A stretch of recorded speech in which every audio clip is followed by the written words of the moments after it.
ہم اس کا خیر مقدم کرتے ہیں کہ اس 18ویں ترمیم کے نتیجے میں دستور کے بہت سارے سقم دور ہو گئے ہیں، صدر کے اختیارات پر قدغن ہو گئی ہے، پارلیمانی نظام، یہ سب بہت اچھی باتیں، لیکن دیکھیے بات یہ ہے، اچھے سے اچھا لکھا ہوا دستور اور قاعدہ ضابطہ عمل درآمد کے بغیر بیکار، بے معنی۔ یعنی قرآن پاک بھی ہمارے نزدیک تو ثواب کا زیادہ ذریعہ ہے نا، بلا شبہ ثواب کا ذریعہ ہے، ایک ایک حرف کے اوپر 10 نیکیاں ملتی ہیں۔ الف لام میم 3 حرف ہے، 30 نیکیاں مجھے ملی ہیں، اس وقت آپ نے سنا، آپ کو بھی انشاءاللہ ملے گی۔ لیکن یہ طے شدہ بات ہے کہ قرآن پاک عمل کی ایک کتاب ہے، اقدامات کا، رویوں کا ایک پیکج ہے، زندگی گزارنے کا ایک طریقہ ہے، زندگی کو بہتر بنانے کا اصول کلیہ ضابطہ ہے، انسانوں کے درمیان عدل و انصاف کی میزان نصب کرنے، میرے حقوق کی حفاظت، آپ کے حقوق کی حفاظت کرنے، بوڑھوں اور جوانوں کے حقوق کی، عورتوں اور مردوں کے حقوق، اس کے لیے ایک ضابطہ ہے، اور اس ضابطے کی تلاوت سے مجھے اور آپ کو ثواب بھی ملتا ہے۔ کیسا اچھا ضابطہ ہے، لیکن اس ضابطے پر عمل کے نتیجے میں کتنا فائدہ ہوگا، اور اگر عمل کیا جائے تو کیسا معاشرہ وجود میں آئے گا، یہ ذہن میں کم آتی ہے یہ بات۔ دیکھیے جو اسلامی نظام کی بات ہے، اسلامی نظام بغیر ایمانیات اور اخلاقیات کے برپا نہیں ہو سکتا۔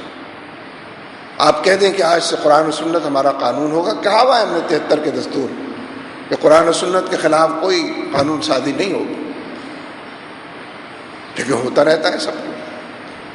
جب تک لوگوں کے عقائد اور ان کی ایمانیات مضبوط اور مستحکم نہ ہوں، آخرت کی جواب دہی کا احساس نہ ہو، اللہ کی کبریائی کا عنوان نہ ہو، اور نبی اکرم صلی اللہ علیہ وسلم کی اتباع اور یعنی یہ ایمانیات اور اس کے نتیجے میں جو اخلاق وجود میں آتے ہیں، وہ کسی اچھی دستاویز پر عمل کرنے کی صلاحیت پیدا کرتے ہیں، اور اس سے بغاوت سے انسان کے رونگٹے کھڑے کرتے ہیں۔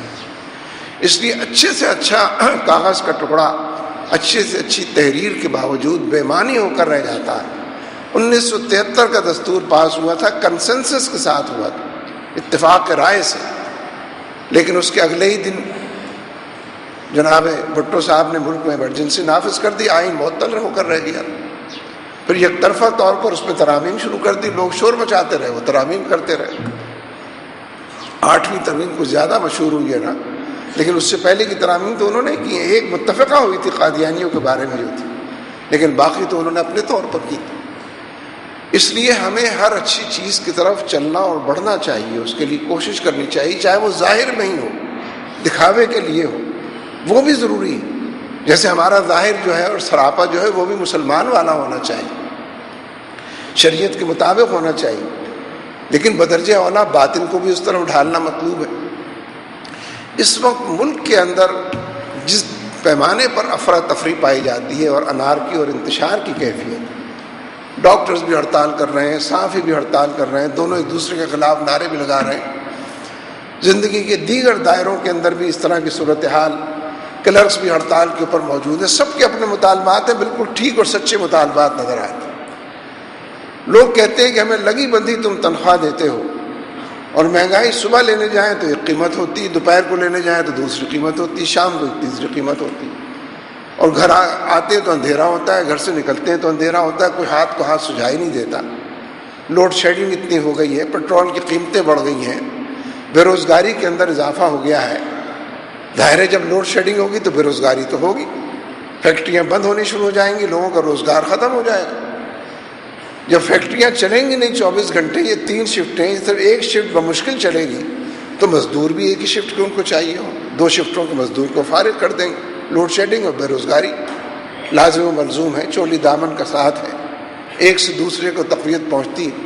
ایک ایسا معاشرہ جس میں پہلے سے بے روزگاری بہت زیادہ ہو، یعنی ایجوکیٹڈ ان امپلائڈ بھی، پڑھے لکھے بے روزگار بھی اور بے پڑھے لکھے۔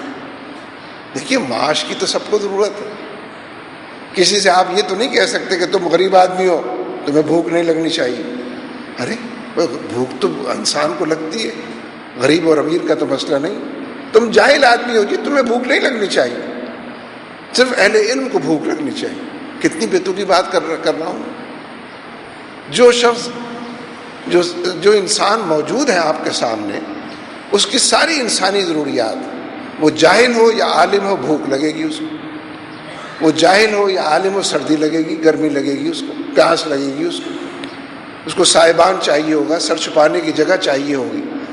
اس لیے 18 کروڑ لوگ اس لحاظ سے بالکل مساوی ہیں کہ ان کی بھوک کا سامان کیا جائے، ان کی پیاس کو بجھایا جائے، ان کی ضرورتوں کو پورا کیا جائے۔ پھر کوئی اپنی صلاحیت سے اپنی ضرورت سے زیادہ کما لیتا ہے جائز اور حلال طیب طریقوں سے، تو وہ اس کا حصہ ہے، لیکن یہ ریاست کی ذمہ داری ہے کہ وہ تمام لوگوں کی کم سے کم ضروریات پوری کرے۔ جیسے کہ نعرہ پیپلز پارٹی والے زیادہ لگاتے ہیں روٹی کپڑا مکان کا، اور سب سے کم فراہم کرتے ہیں۔ چوتھی دفعہ حکومت ان کی آ گئی ہے۔ اگر ایک ایک چیز بھی فراہم کی ہوتی، پہلی حکومت روٹی دے دیتی، دوسری حکومت جو بنی تھی کپڑا دے دیتی، تیسری مکان دے دیتی، تو چوتھی حکومت کے تو بالکل وارے نہیں آ رہے ہوتے، کچھ دینا ہی نہ پڑتا ہے۔ لیکن چاروں نے مل کر بھی، ایک دفعہ ذوالفقار علی بھٹو کی حکومت تھی، 2 دفعہ بے نظیر بھٹو کی حکومت تھی، اب ان کے داماد صاحب تشریف لے آئے، ان کی حکومت ہے، لیکن روٹی کی رے بھی نہیں ملی، اور کپڑے کا کاف بھی نہیں ملا، اور مکان کا مین بھی نہیں ملا۔ محرومی در محرومی کی داستانیں۔ ایک ایسے معاشرے کے اندر یہ دیکھیے، ہمارے ہاں تعلیم کا نظام ہے۔ یہ تعلیم کا نظام اس لیے تو ضروری ہے کہ ہم دنیا کمانے کے لیے، دنیا سمجھنے کے لیے، دنیا کے معاملات کو بہتر طریقے سے طے کرنے کے لیے اس نظام تعلیم کی، ان علوم کی ضرورت۔ لیکن اسلام میں، دین میں جس چیز کو علم کہا گیا ہے وہ تو قرآن و سنت کا علم، قرآن و حدیث کا، نبی اکرم صلی اللہ علیہ وسلم، یعنی علم، العلم تو وہی ہے۔ باقی جتنے علوم ہیں ان تک پہنچنا چاہیے، ان کی دسترس پیدا کرنی چاہیے، لیکن نجات کا ذریعہ جو علم ہے وہ تو قرآن و سنت کا علم۔ یہ جو علوم ہے جس پر نظام تعلیم ہمارا پورا چل رہا ہے، کالجوں یونیورسٹیوں کا، پاکستان میں سب سے بڑی جامعہ پنجاب، سب سے بڑی یونیورسٹی ہے۔ کوئی یونیورسٹی یہ دعویٰ نہیں کرتی کہ اس سے پرانی ہے یا اس سے بڑی، طلبہ کی تعداد کے لحاظ سے، ماحول، کیمپس، معاشرے۔ اگر کسی جامعہ کا، یونیورسٹی کا وائس چانسلر یہ شیخ الجامعہ وہی طالب علم کا دشمن بن جائے، تعلیم کا دشمن بن جائے، تو جس طرح باقی معاشرے کی کیفیت ہے کہ باڑ کھیت کو کھا رہی، چوکیدار مال لے کر غائب ہو گیا ہے، تھانے دار لوگوں پر ظلم کر رہے ہیں، عدلیہ سے بھی کم انصاف ملتا تھا، اب لوگوں کی توقع بند گئی ہے۔ باقی دائروں میں تو یہ ہو ہی رہا تھا۔ اگر تعلیم کے دائرے میں بھی اور سب سے بڑی جامعہ میں بھی، یعنی مجھے یہ کہتے ہوئے اچھا نہیں لگ رہا کہ آج کے جو وائس چانسلر ہیں یہ تعلیم کے دشمن وائس چانسلر ہیں اور طلبہ کے دشمن وائس چانسلر۔ 107 یا 110 پچھلے چند سالوں کے اندر طلبہ کا اخراج کیا گیا ہے، ایکسپیل کیے گئے ہیں، رسٹیکیٹ کیے گئے ہیں، 3 سال کے لیے نکالے گئے ہیں، اور کسی قیمت پر پھر ان کو واپس نہیں لیا جاتا۔ ان کا کیریئر ختم ہو جانا، ان کا مستقبل تاراج ہو جانا۔ ظاہر ہے کہ ایسے طلبہ جو 100 سے زیادہ نکالے گئے ہیں، اگر قاعدے اور ضابطے کی خلاف ورزی کرتے ہوئے بھی نکالے گئے، کیلے کالج کے پرنسپل نے جن طلبہ کے بارے میں گواہی دی کہ یہاں موجود تھے، ان کا کوئی قصور نہیں، ان کو بھی نکال دیا گیا، تو طلبہ کے اندر اگر ایکسٹریمزم نہ پیدا ہو تو کیا ہونا چاہیے؟ ایکسٹریمزم تو بہت بری گالی بن گئی ہے نا آج کل۔ ایکسٹریمزم نہیں ہونا چاہیے۔ آپ لوگوں کو دیوار سے لگا دیں گے، ان کے حقوق چھین لیں گے، ان پر ظلم روا رکھیں گے، ان کا کیریئر تاراج کر دیں گے، ان کو جینے کا حق ان سے چھین لیں گے، وہ بہت معتدل رہیں گے، متوازن رہیں گے، ہنس ہنس کر بات کرتے رہیں گے، بڑے خوش اخلاق کیسے ہوں گے؟ فرشتے ہیں کیا وہ؟ انسانوں کی دنیا میں رہتے ہیں، جوانی کی اس عمر کے اندر ایک خاص قسم کی کیفیات بھی اپنے اندر پاتے ہیں، اور ناانصافی اور ظلم سے بھی دوچار ہوتے ہیں۔ تو ہم تو اپنی اس نسل کو بھی گویا ایکسٹریمزم کی طرف، انتہا پسندی کی طرف دھکیل رہے ہیں۔